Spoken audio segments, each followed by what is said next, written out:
हमारे YouTube channel में आप सभी का स्वागत है। हम आज आपके लिए लेकर आए हैं R15V4 का स्टीयरिंग कोन का प्रॉब्लम, जिसका आवाज़ हैंडल साउंड कर रहा था और जाम चल रहा था। तो हम इसका स्टीयरिंग कोन रिप्लेस करेंगे। सबसे पहले हम सामने के व्हील का जो 19 नंबर का बोल्ट है उस बोल्ट को खोल के ले लेंगे।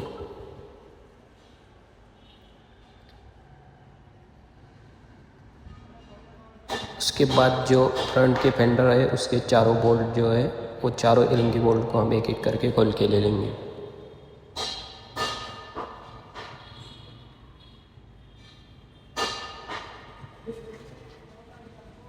पीछे एक रहता है, पीछे के बाजू से भी खोल के लेना है। पैलोर के बाजू तीन है। सब एक एक करके एलिंगी बोल्ट को हम पूरे खोल के ले लेंगे।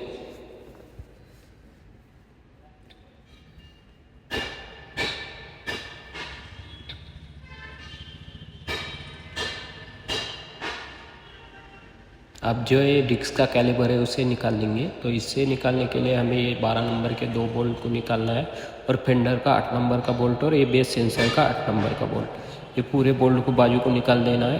तो हमारा सामने का डिस्क का कैलिबर बाजू को निकल जाएगा।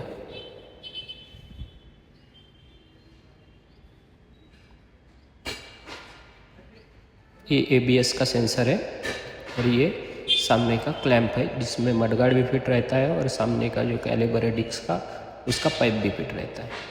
तो हमने इसे बाजू को निकाल दिया है।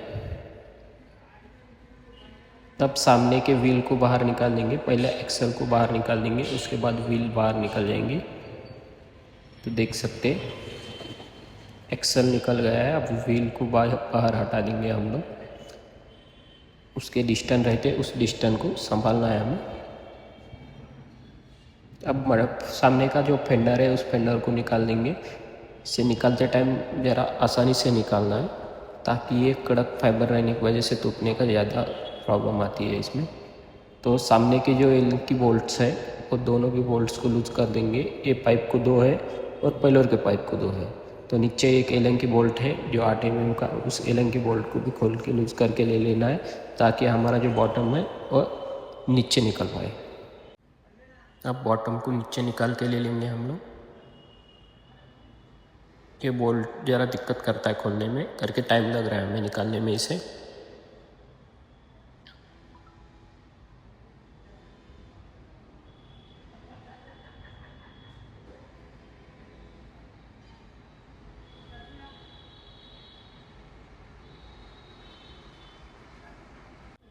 ये बोल्ट निकालने में ज़्यादा तकलीफ़ दे रहा है जाम रहने की वजह से। इसे धीरे धीरे करके हम निकाल लेंगे, स्लिप नहीं होना चाहिए करके। स्लिप हो गया तो बहुत बड़ा मसला हो जाता है, उसकी वजह से धीरे धीरे करके इसे निकाल दिया है हमने। बॉटम को बाहर निकाल दिए हैं। अब पैलोर के बॉटम का ही वही बोल्ट है जो 8 mm का, उसे भी हम धीरे धीरे करके खोल के ले लेंगे। ये फेयरिंग की वजह से थोड़ा खोलने में दिक्कत करता है और कंपनी फिटेड रहने की वजह से ज़्यादा टाइट रहता है। इसमें रस्ट आ जाता है, उसकी वजह से लॉक हो जाता है। तो हम इसे भी खोलने की कोशिश करेंगे तो खुल जाएगा ये भी।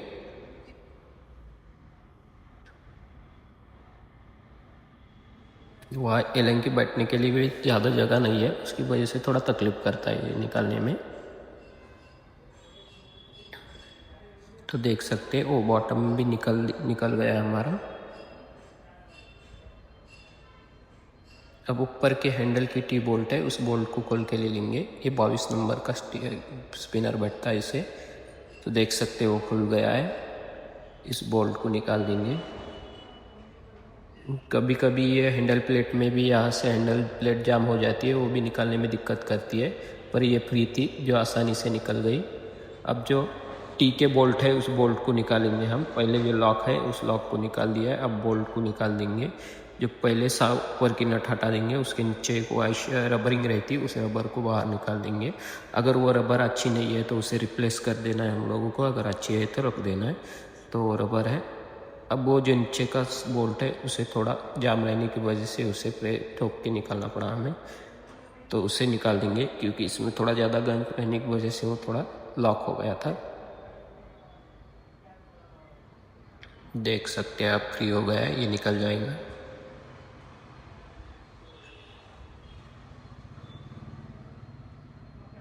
अब हैंडल टी को बाहर निकाल देंगे हम लोग।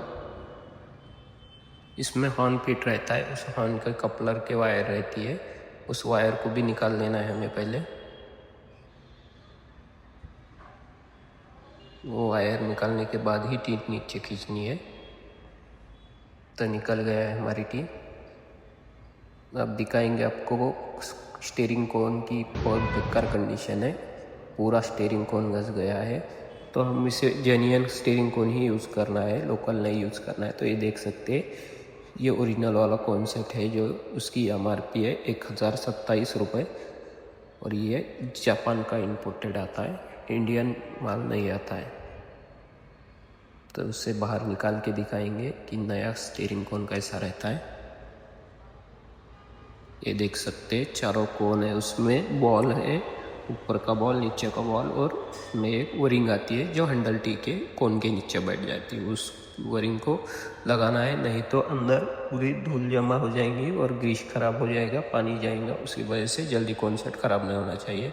इसे प्रेस करने के लिए स्पेशल टूल्स की ज़रूरत है, उस टूल से ही प्रेस करना है, ठोक के प्रेस नहीं करना है, नहीं तो आपका स्टीयरिंग कोन एक तो टूट जाएगा, नहीं तो टेढ़ा बैठेगा और आपके बाइक में साउंड आना दोबारा से चालू हो जाएगा, उसका साउंड बंद नहीं हो पाएगा।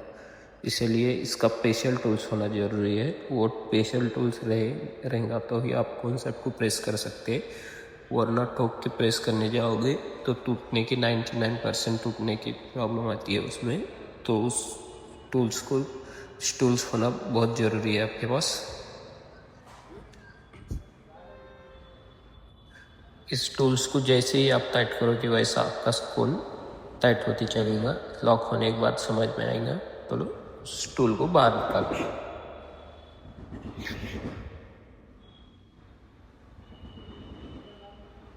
अब इसे टाइट कर लेंगे धीरे धीरे।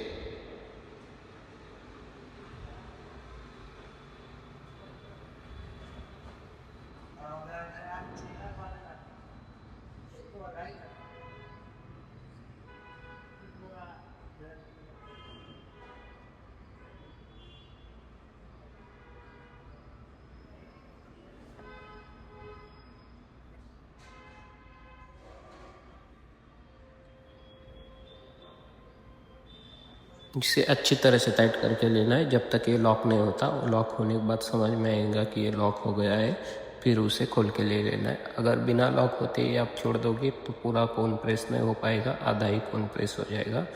उसे पूरी तरह से लॉक होने देना है।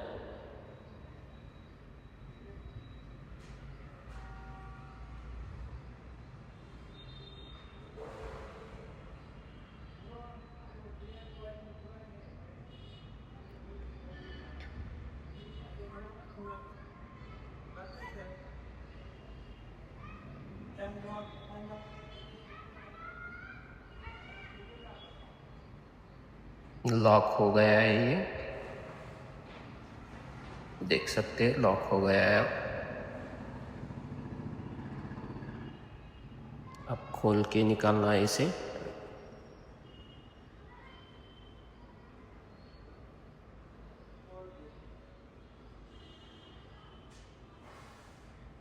अच्छी तरह से फिक्स हो गया है कि देखना है एक बार। अब उसे खोल के निकाल देंगे टूल्स को बाहर, तो आपका कोन प्रेस हो जाएगा।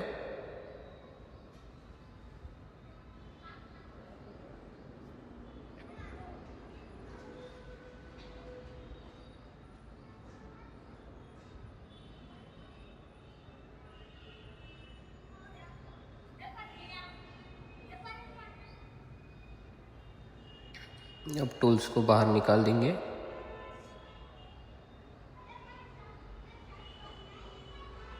तो देख सकते हैं हमारा कोन उसकी जगह पे फिक्स हो गया है, ऊपर का भी और नीचे का भी उसकी जगह पे फिक्स हो गया है। अब जो टी में कोन है उसे निकालना है, तो इस छन्नी की मदद से उसे दोनों साइड थोड़ा थोड़ा करके ठोकोगे तो आसानी से बाहर निकल जाएगा।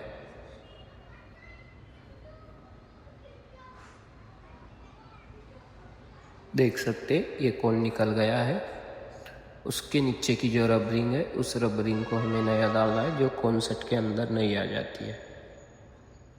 तो ये रबरिंग नहीं है जो कॉन्सेप्ट के अंदर आती है, उसे रिप्लेस कर देना है हमें।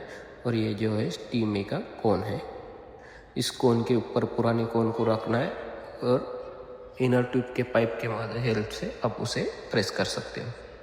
ये इनर ट्यूब का पाइप है, उससे थोड़ा प्रेस करोगे तो ये उसकी जगह पे फिक्स हो जाएगा।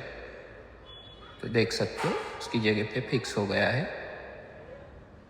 और इसमें जो ग्रीस यूज़ करना है वो एकदम अच्छे क्वालिटी का ग्रीस यूज़ करना है, लोकल ग्रीस को यूज़ नहीं करना है।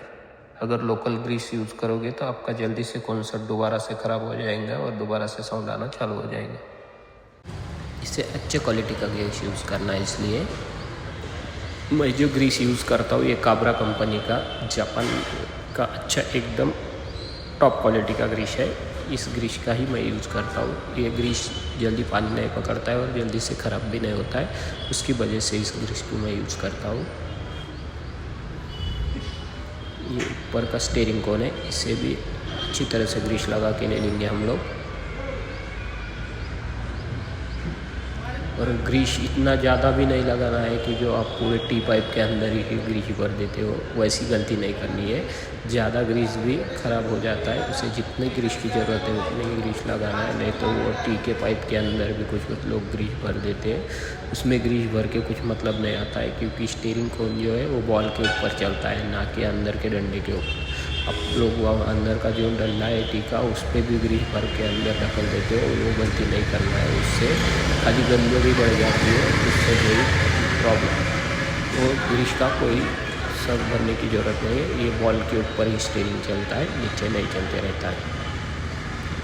अब हम अंदर के टी को अंदर बिठाया फिक्स कर देंगे। तो उस टी के ऊपर की जो इस नट को फिक्स करके ले लेंगे उसकी जगह पे। और इस नट के नीचे की जो रबर है वो रबर उस रबर के ऊपर एक नट है और नट के बाद एक वॉशर है। वो तीनों भी चीज़ ध्यान से डालना है। अगर ख़राब हो गई होंगी तो उसे रिप्लेस करना है। वो सबसे ज़रूरी चीज़ है इस यामा के हैंडल में। देख सकते हैं ये रबरिंग और नट और उसके ऊपर की लॉक वॉशर, जो दोनों नट को लॉक करने का काम करती है।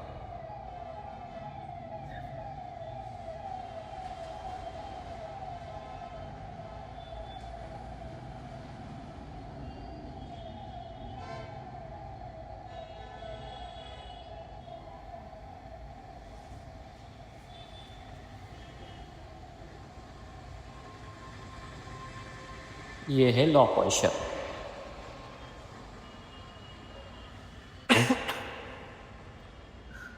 वो जो ऊपर के बोल्ट है उसे अच्छी तरह के टाइट करके ले लेना है, ताकि उसमें प्ले नहीं रह पाए। अगर प्ले रहेगा तो साउंड करेगा हैंडल, उसकी वजह से उसमें का जितना भी प्ले है उस प्ले को सब निकाल के ले लेंगे हम लोग।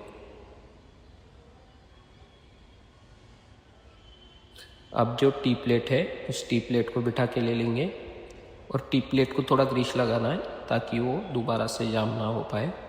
और वो जो नट है ऊपर की टी नट, उस नट को फिक्स करके ले लेना है उसकी जगह पे।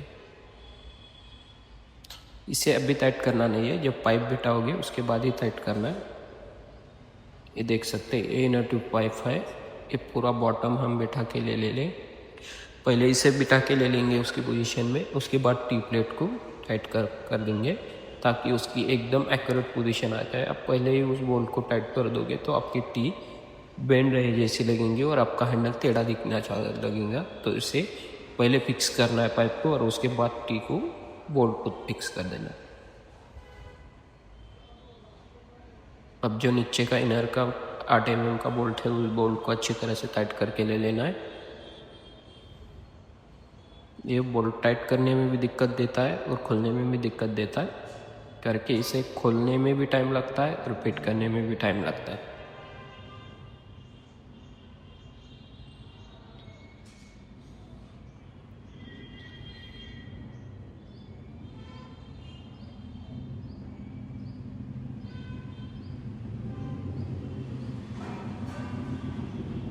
ये बोल्ट को अच्छी तरह से टाइट कर दिया है हमने।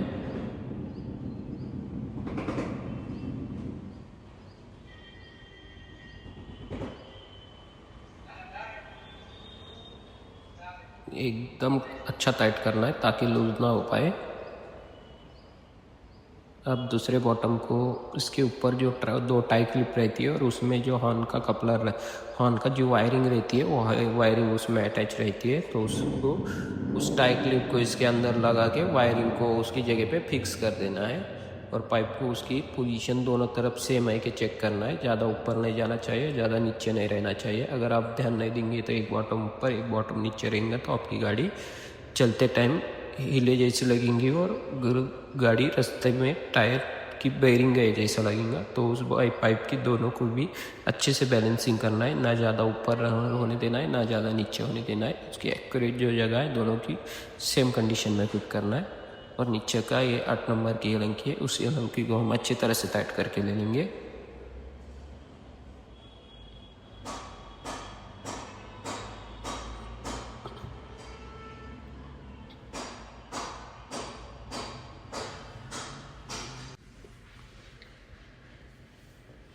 देख सकते हैं इस बॉटम का बोल्ट भी हम अच्छी तरह से टाइट करके ले लेंगे और ऊपर के जो एलंकी बोल्ट्स है उस बोल्ट को भी अच्छी तरह से टाइट करेंगे। तो ये जो राइट साइड का बोल्ट है एक मशीन से टाइट हो जाएगा पर एक मशीन से टाइट नहीं होएगा, तो इसके लिए हमें एलंकी से हाथ से टाइट करना पड़ेगा और अच्छी तरह से टाइट करना है। और ज़्यादा भी टाइट नहीं करना है कि उसकी टी प्लेट ही टूट जाए, उसे लॉक हो गया एक बार कि छोड़ देना है। तो ये एक ऊपर के दो साइड के दो बोल्ट है, उसे अच्छी तरह से टाइट करके ले लेना है। अब जो सामने का फेंडर है उस फेंडर को बिठा के ले लेंगे और फेंडर के बाद उसकी जो एलंकी बोल्ट है एक एक करके उस एलंकी बोल्ट को भी बिठा के ले लेंगे।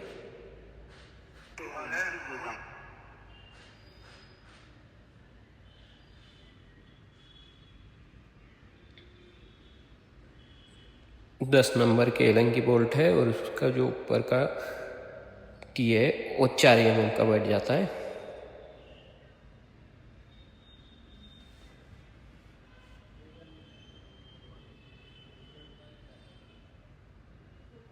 इसे अच्छी तरह से टाइट करके ले लेना है। ये 5 एलंकी बोल्ट रहते हैं और जो डिस्क ब्रेक का पाइप का क्लैंप है वहाँ पे एक 8 mm का नॉर्मल बोल्ट रहता है।